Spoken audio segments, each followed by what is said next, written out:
Redonner une place, avoir une efficacité.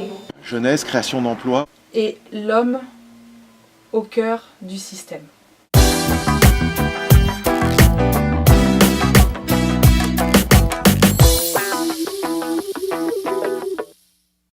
L'entrepreneuriat fait partie des désirs que les individus peuvent avoir. Faut-il encore qu'on leur donne les moyens de faire vivre ce projet-là? Et les pôles de développement de l'économie sociale et solidaire participent activement à l'accompagnement et à la structuration d'un projet, parce qu'il n'est pas question non plus de dire aux individus, aux personnes, bien sûr vous avez un projet, allez-y. Non, il faut le construire. Par contre, quand le désir est là, il faut l'accompagner.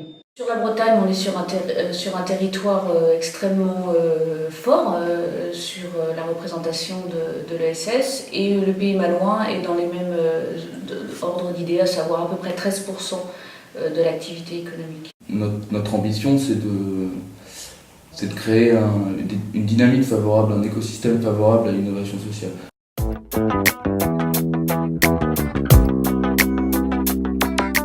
On s'est allié au travers de ce projet défi qui va rejoindre l'économie sociale dans sa partie accompagnement aux usages, sa vie inclusion, et puis la partie réemploi, réutilisation de matériel, on va appeler ça la partie développement durable et technique de notre asso. Je suis animatrice, formatrice sociale du numérique. Donc en fait ça consiste à faire des cours aux gens, donc tout ce qui est des cours informatiques, les usages numériques.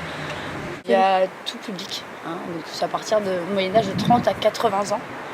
Donc c'est des gens qui n'ont pas d'ordinateur chez soi et qui sont vraiment débutants et qui veulent apprendre l'outil informatique.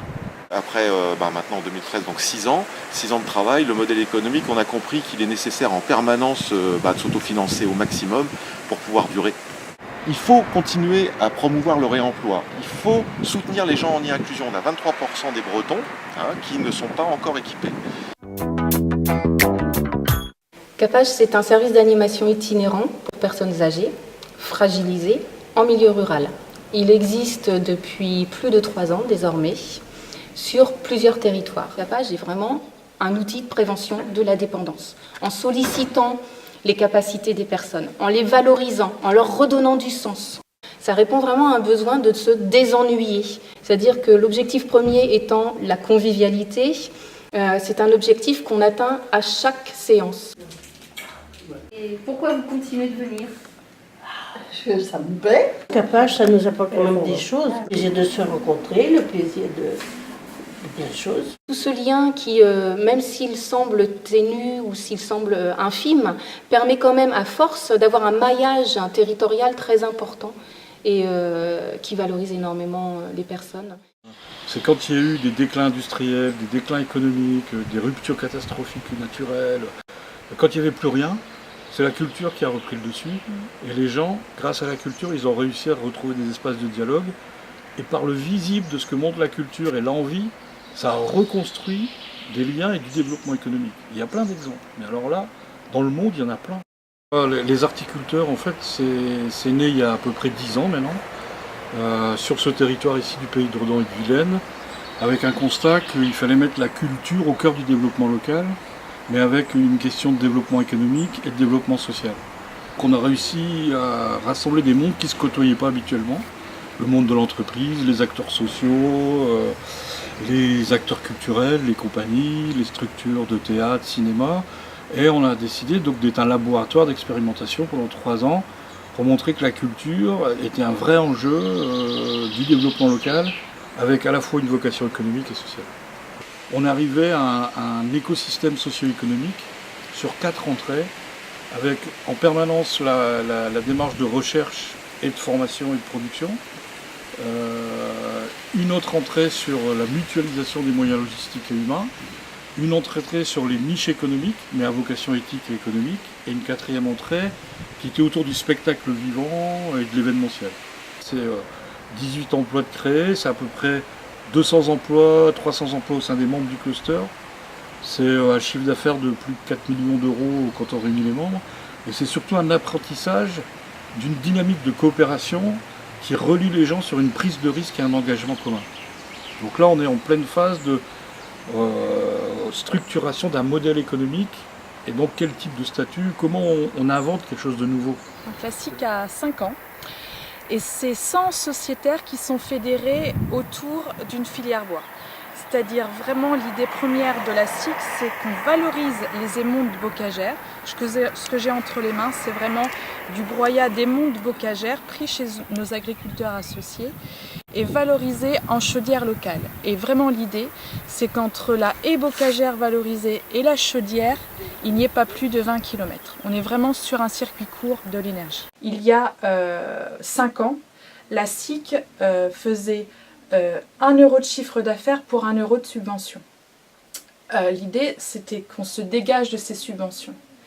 Aujourd'hui, nous faisons 8 euros de chiffre d'affaires pour 1 euro de subvention.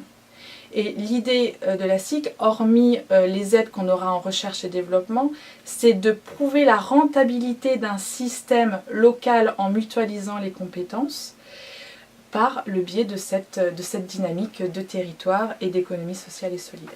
Vous participez au dynamisme économique local, donc au développement local, à la préservation de la ressource, oui.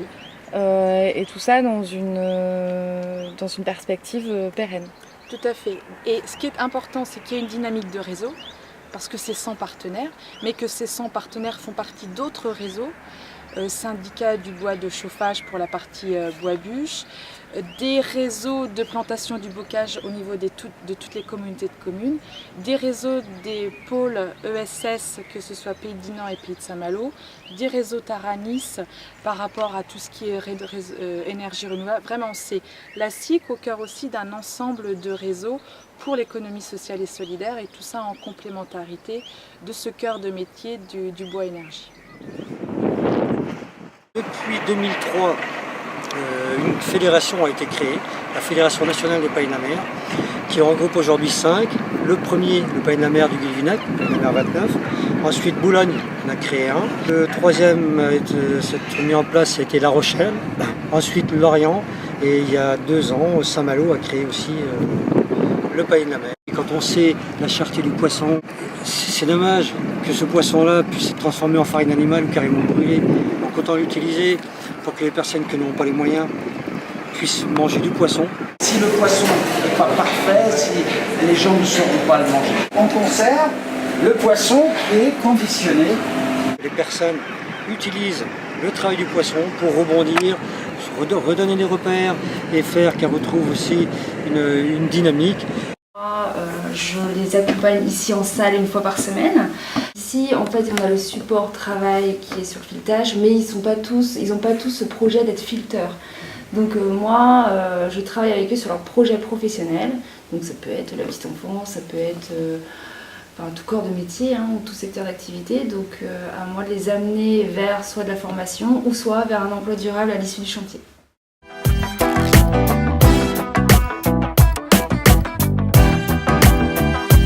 Ce qui est toujours intéressant de voir dans la recyclerie, c'est on se demande mais qui va acheter ça? Et pourtant, ça se vend. Tout se vend. C'est incroyable. Demain, c'est ouvert, la recyclerie elle est ouverte à la vente. Demain soir, on a la moitié de partie là. Les gens réfléchissent autrement. La preuve, 14 000 actes d'achat, il y en a sûrement 14 000 actes d'achat qui passent chaque année. Il y a peut-être 3 fois, c'est les mêmes, mais ça fait un potentiel de 4 000 à 5 000 clients quand même. 135 à 140 tonnes qui sont vendues. Alors maintenant, là c'est un peu l'antre de mode déco.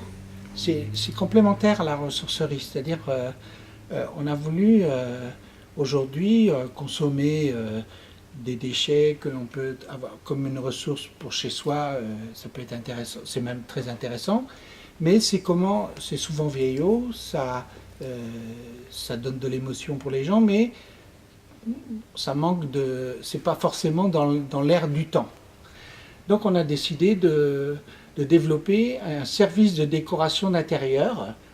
Et là, l'idée c'est de travailler à partir du tissu, du bois, de tout ce qu'on trouve, et comment que ça peut redevenir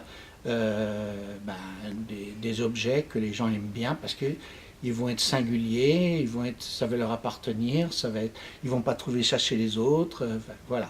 Et c'est un service, c'est-à-dire Pourquoi ça devient un service? C'est-à-dire que ce n'est pas forcément les objets qui nous intéressent, c'est comment, à partir de l'objet, on peut créer un nouveau produit qui corresponde à la véritable identité des publics, quoi. Au travers de cette ressource-là, qu'est le déchet, on peut vraiment recréer des emplois de type ébéniste, de type couturière, de type plein de métiers qui ont des savoir-faire monumentaux. Aujourd'hui, les 16 emplois d'insertion qu'il y a ici, il n'y aurait pas la ressourcerie, ils ne seraient pas là. L'économie, elle n'est pas toujours que dans la relation au marché, elle est dans la relation de la chaîne de valeur de ce qu'elle produit et des effets. Et ça, on a des choses à réinventer.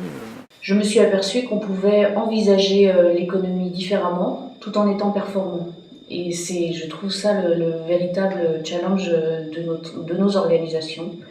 Un équilibre économique, des emplois durables et le respect de l'individu qui y travaille. Comment, sur un territoire, donner à tout le monde les chances, les talents nécessaires pour qu'ils vivent le mieux possible sur son territoire. L'économie sociale et solidaire, elle peut être une force de proposition d'un nouveau modèle, j'aime pas ce mot modèle, mais d'un processus, mais sans s'opposer aux autres mondes, parce que on sent beaucoup de défiance aujourd'hui, et nous on travaille avec des entreprises dites classiques, mais on apprend à faire des chemins l'un vers l'autre.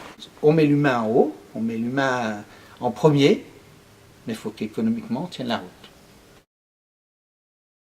L'économie sociale et solidaire, je le situe plus sur déjà les principes démocratiques, un homme, une voix, dans des nouveaux modes de management et d'organisation sociétale. C'est-à-dire, on est plutôt sur quelque chose de participatif et de collaboratif, basé sur...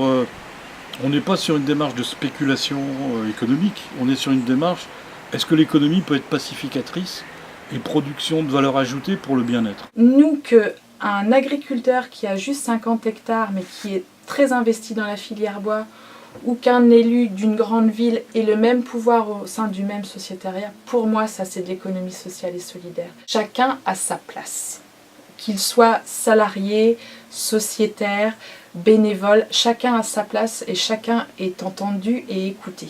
C'est une œuvre qu'on doit faire, comme une symphonie. Il faut un chef d'orchestre pour une symphonie, mais tout le monde doit trouver sa place. Et si tout le monde a sa place et joue sa partition, l'œuvre collective va être magnifique, c'est à quoi qu'on l'entend tout de suite. Et ce qui est intéressant, c'est que le résultat de l'œuvre, il appartient à personne. Il appartient à ce qu'on est capable de co-construire ensemble.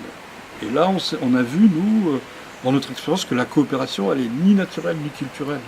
C'est-à-dire qu'à un moment donné, c'est des règles d'apprentissage, parce qu'il y a des résistances au changement, et donc il faut se laisser aussi emmener vers de l'informel, mais aussi du formel sur la contractualisation de comment on coopère ensemble. Et c'est cette valorisation justement de la compétence et de ce que je suis en tant qu'être humain au sein de mon travail ou au sein de coopératives auxquelles j'appartiens, mais qui fait toute la viabilité d'un projet, toute la dynamique, et donc derrière création d'emplois, création d'énergie locale, etc. Il faudrait réussir à travailler beaucoup plus ensemble.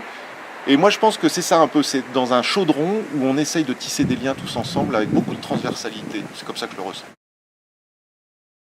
Il faut faire attention de ne pas donner le sentiment qu'on est dans une ambiance cocooning, etc. Il y a de la performance, il y a des exigences, il y a des résultats à obtenir, mais il y a l'attention au fait que pour qu'un salarié soit performant, efficace, et ait envie de poursuivre au sein d'une entreprise, eh bien, il faut qu'il ait le sentiment d'avoir une identité, une appartenance à cette même entreprise, et que quand il travaille, la production de ses richesses soit réinvestie et pour lui-même et pour l'entreprise. L'ESS a prouvé qu'on est économiquement des structures pérennes, d'avenir, et qui sont peut-être une des clés pour la réussite d'un pays. Tous les acteurs de l'ESS sont dans une démarche de création d'emplois.